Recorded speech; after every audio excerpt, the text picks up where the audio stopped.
Brent Manalo Haircut Analysis. Yun mga boss! Kamusta? Kamusta? Eto, meron na naman tayong tanong dito. Boss, anong gupit ni I Said It's Brent? Naku, si Brent Manalo, no? Panalo to nung PBB kasama si Mika, no? So, sige, check natin kung anong kanyang haircut, no? So, dito, nakita natin yung buhok ni Brent, parang naka Korean trim lang yan at 2 black at medyo messy, no? So, naglalagay siya ng textured powder dyan, mga boss. Meron tayo niyan sa Barbero, boss. At syempre, sa likod niyan, parang naka-blowout yan, mga boss. So, parang ano lang yan, medyo minamasahin niya ng pabalik yan, papunta sa harap yung buhok mo sa likod.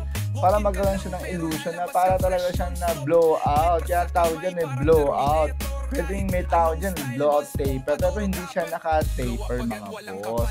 Kaya yun, mga boss.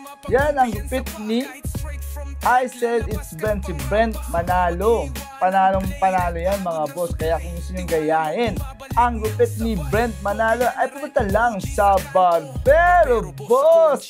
You know.